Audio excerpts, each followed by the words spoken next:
दोस्तों नमस्कार।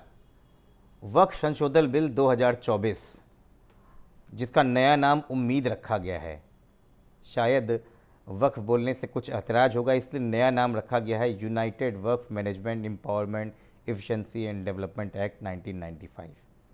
लेकिन भारतीय जनता पार्टी ने ये एक चालाकी भरा काम कर रखा है।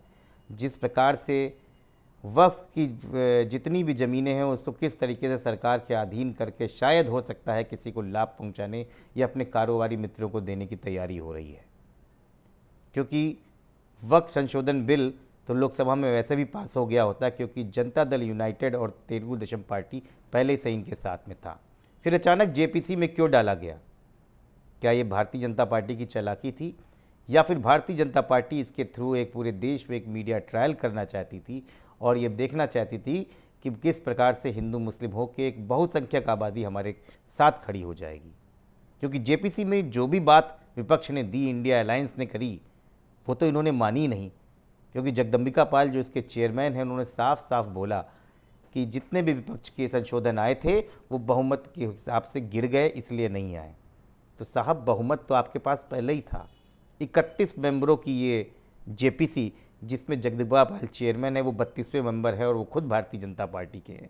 ऐसे में 20 मेंबर, जिसमें 13 भारतीय जनता पार्टी के और 6 एनडीए मेंबर और एक जगदम्बिका पाल, 20 मेंबर तो पहले ही से जेपीसी में एनडीए के थे। तो जेपीसी में कोई भी चीज़ बहुमत से तो भारतीय जनता पार्टी के साथ भी आएगी। कई ऐसे डिसेंट नोट हैं जो हटाए गए हैं, जिसके लिए कांग्रेस के सैयद नासिर हुसैन और इमरान मसूद ने पहले से भी बोला। लेकिन बड़ी अजीब सी बात है कि सच्चर कमेटी की बात करते रहे ये लोग, और सच्चर कमेटी को हवाला लेके ये मुसलमानों के लिए कुछ नया करने की बात कर रहे हैं, लेकिन 10 सालों में इनको याद नहीं आई। सच्चर कमेटी बार बार इस बात पे भी बोलती है कि वक्फ बोर्ड की ज़मीन पर न केवल माफिया एवं निजी हाथों का कब्जा है, परंतु सरकारी ज़मीन, सरकार और कई राज्य सरकारों का भी कब्जा है। क्या? और इन सरकारों ने कई तरीके से दफ्तर उनकी ज़मीनों पर बना रखे हैं और बिना वक्फ की सहमति से प्राइवेट पार्टी को लीज पे पहले से ही दे रखे हैं। क्या इस संशोधन बिल में इसके बारे में कुछ बात की गई है? बिल्कुल नहीं की गई है। एक बात और लगाया गया कि वक्फ बोर्ड में 2 महिलाओं और अन्य धर्म के लोग भी होंगे। मैं बार बार भारतीय जनता पार्टी से बोलता हूं कि महिला सशक्तिकरण का ये जो नाटक और ढोंग आप करते हैं, ये कब तक आप दिखाते रहेंगे?